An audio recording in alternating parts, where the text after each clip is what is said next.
celebrating the power of possibility. I'm Brittany Tarwater, and I believe anything is possible.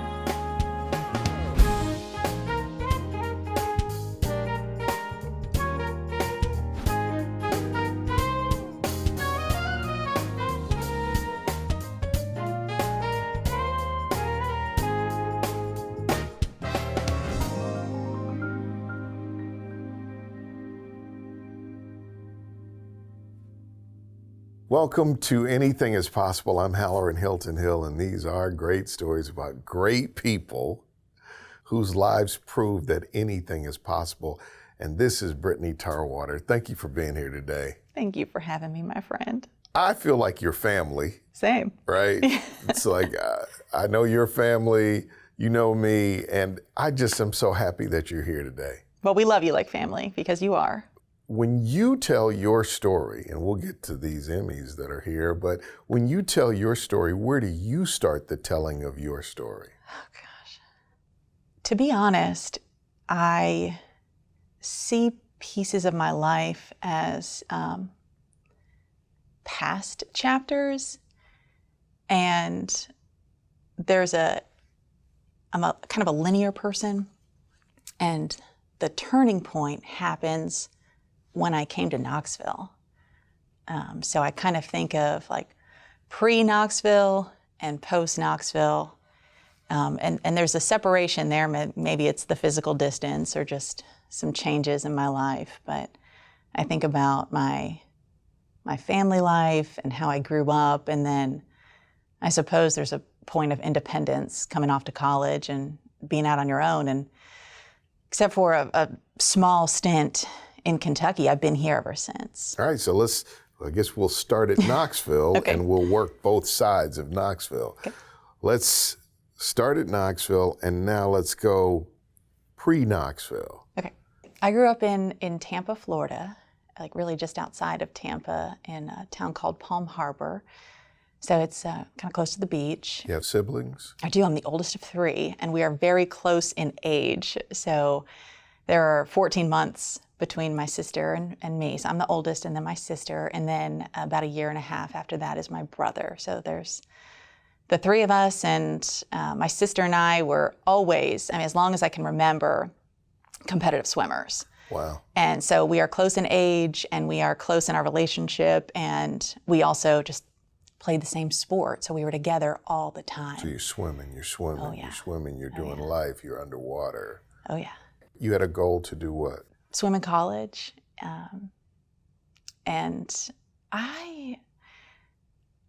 So in my household, my dad played football at the University of Michigan, and he was a very, very good athlete, very accomplished. And my mom was a swimmer in college. And then I, like I said, was a swimmer. My sister was a swimmer, and then my brother was a very good hockey player. When we were in high school, he moved away so he could play and live up north, essentially. So he lived in Detroit and Canada and lived with family. So everyone in my family prioritized athletics.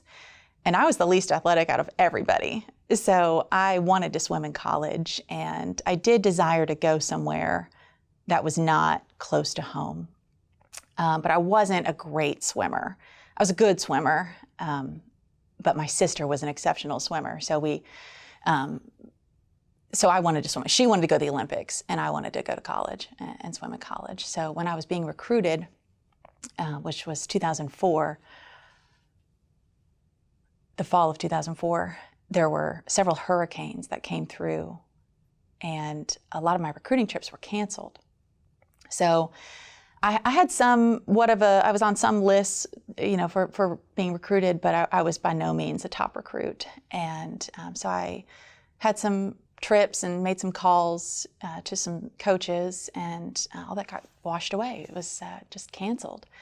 So I took a recruiting trip with this coach who I really connected with when I was in high school, and I knew he was great. He was coaching at Richmond. But I didn't want to go to I went to a small high school, and I wanted to go to the SEC. That was University of Georgia, were the reigning national champions, so I wanted to go compete in the SEC. If I couldn't be the best swimmer, I wanted to be in the best conference and be competitive. So Matt Kretich called me and invited me up for a trip. And I think it was the first one, and it didn't get canceled, and the rest of them got canceled. So I went to Richmond, and I just adored him. He was just everything that I could have wanted in a coach. But I didn't want to go to school there. It was just too small.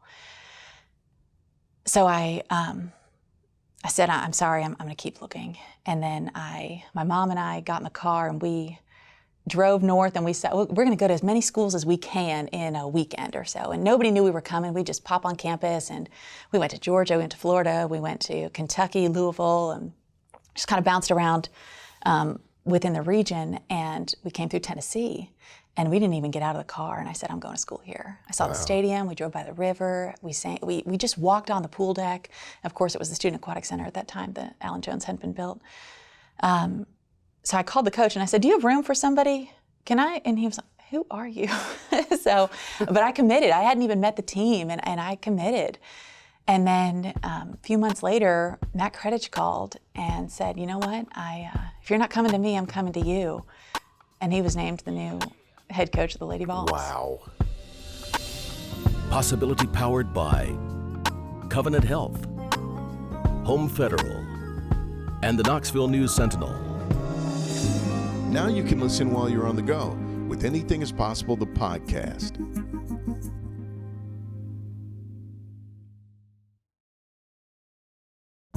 So you get here to the University of Tennessee? Yeah, I came to school on my 18th birthday. And so what happened after that? I remember diving in for my very first practice with the team. I haven't thought about this since then, but we were on the outside pool deck, and there were some optional practices before the official practices get started. And I remember before I dove in, I said, I'm gonna make a commitment to be the best version of myself that I can be and the best swimmer that I can be. And I may not be the best, but I wanted to be better than who I was, and I could leave some of my past behind. And I dove in, and everything changed.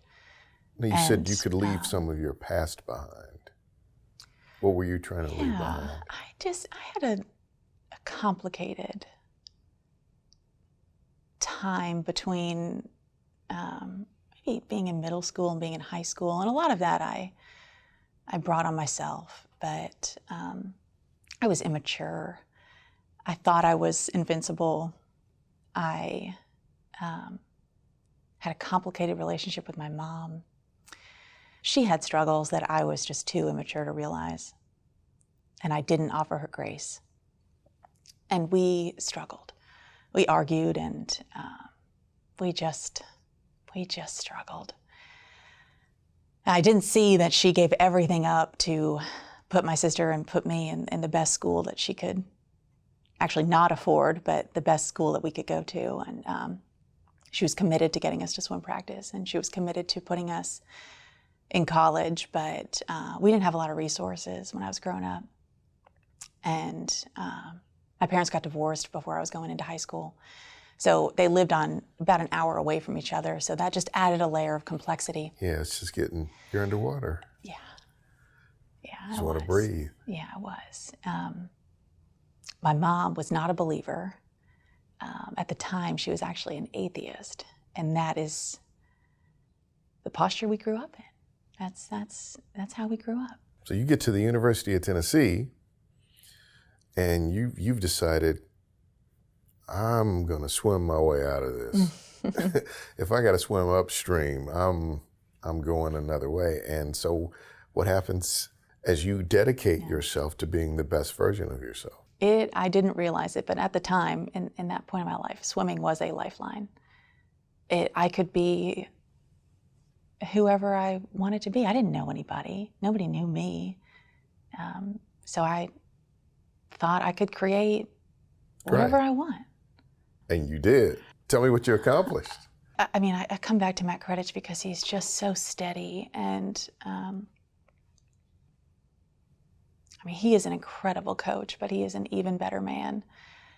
And he just believed in me and pushed me, and so did my team. And I never understood the true sense of team until I was around that level. He really created a culture that was, we were all better What than were we you thought we were. studying in school at the time? I knew I wanted to get into reporting. I thought at the time, I want to be in sports broadcasting because my whole family, we'd grown up in athletics. That was a really important piece of our lives. So I wanted to be in sports broadcasting. So I studied communication studies, and I still wasn't mature at this point. So I didn't really do things the right way.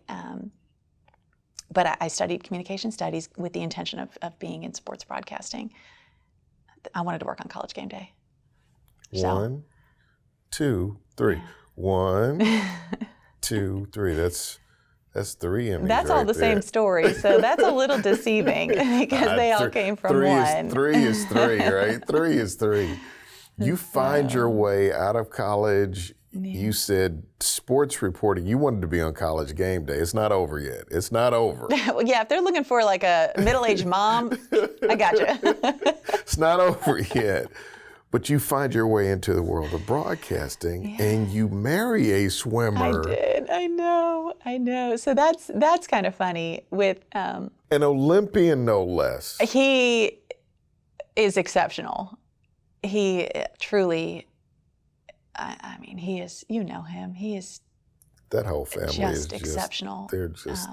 But he was a good swimmer. His stroke was so efficient, so pretty to watch. I knew who he was for a long time because he swam at the University of Michigan, and my dad played football at the University of Michigan. So even when I was in high school, I remember watching him because they were such a powerhouse, and he was worth watching.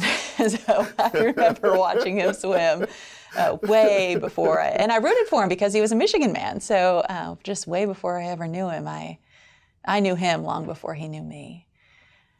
So, but it's funny, we come back to Matt Kredich, actually. So Davis, in 2008, was a front runner. You know, of course, there was this guy named Michael Phelps who was also competing. They trained together. They're good friends. So they trained together at this time at Michigan, and it was 2008. And this is not my story to tell, but he and Michael were projected to be first and second, and Davis got third, and they take top 2.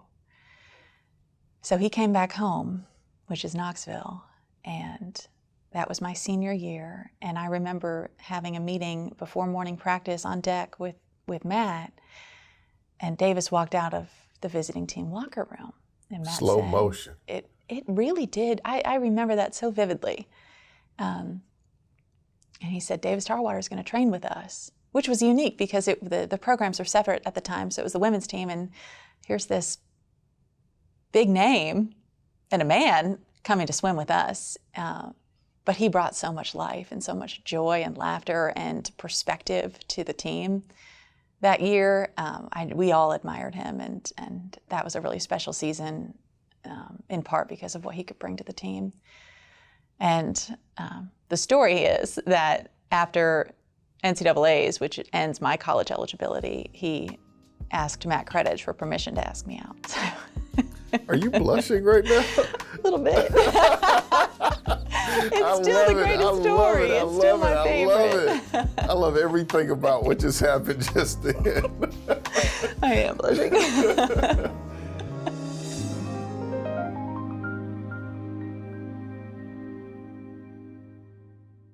Now, take us with you with Anything is Possible, the podcast. Stream new episodes weekly wherever you get your podcasts.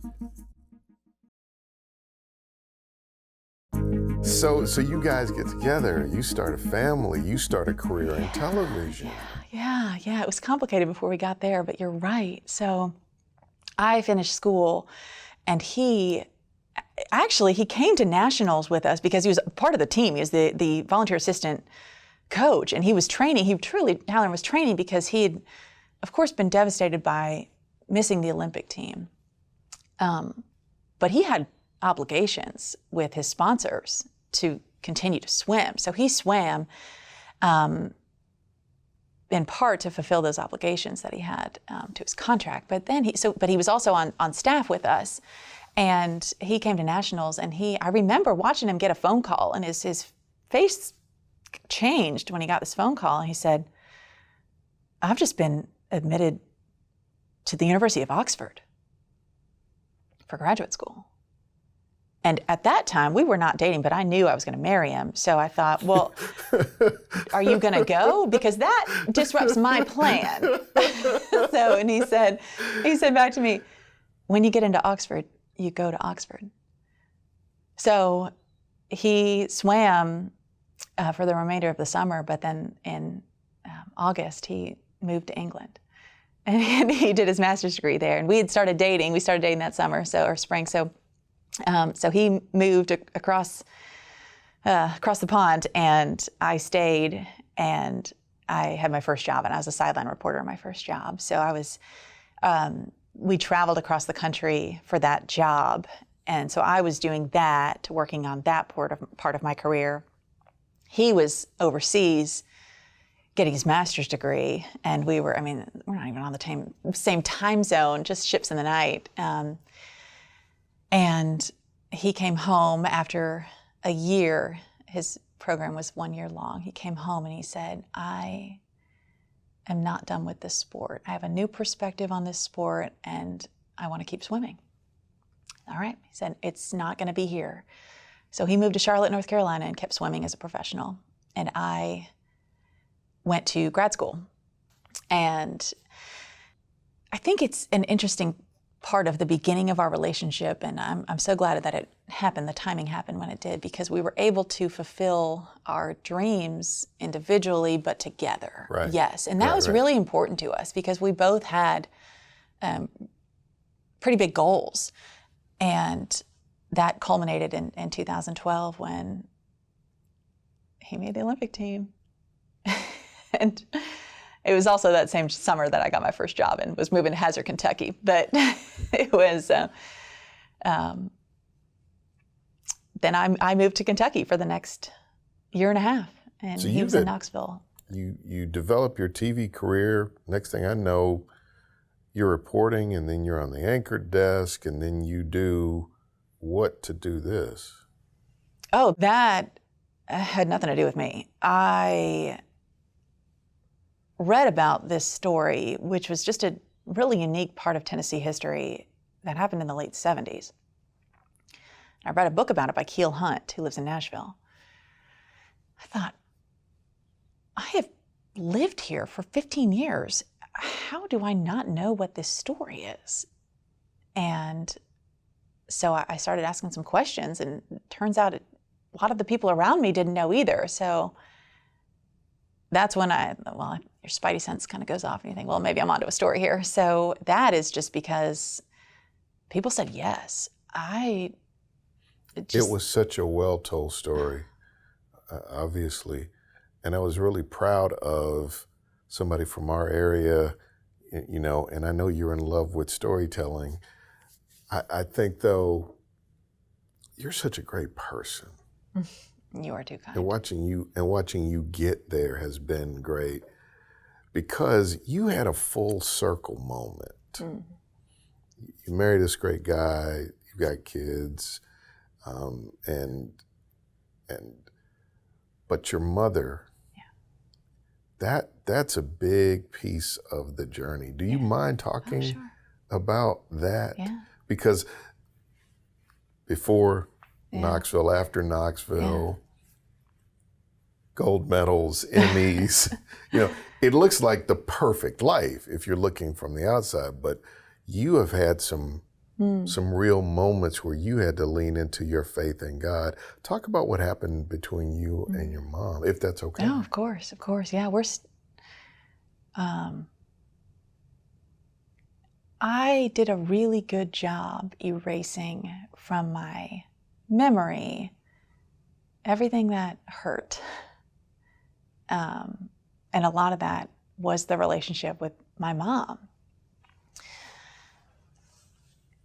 And I did that even as an adult and even as a mother, which hasn't been, I have a 4-year-old and a 2-year-old, but so it hasn't been that long. So until very recently, I still hadn't forgiven what I thought I needed to forgive from her.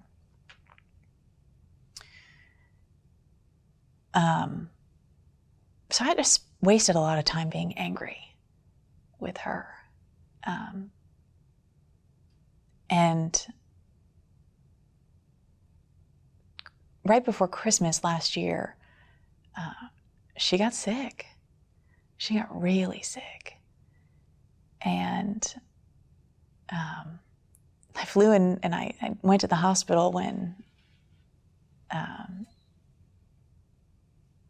my family told me I needed to come in, my sister. And so I got to the hospital and they said, you know, it's serious when Brittany shows up. And it was very serious. It was stage 4 lung cancer. And we didn't know if she had weeks or months, or we didn't know. So I spent more time going back home to visit her, and I spent more time with her, and most of our conversations for 35 years were pretty superficial. But we started talking about my faith, and she asked why I believed what I believed. And I came home one time and she had a devotional on her desk, and her body was deteriorating. And we started talking about it, and I asked her if she wanted to be baptized, and she said, I already was. And then that was the last time I saw her. And then she, in August, lost the ability to speak. And I think when cancer patients sometimes, I don't know the term, but they kind of rally at the end. She called me one day and she said,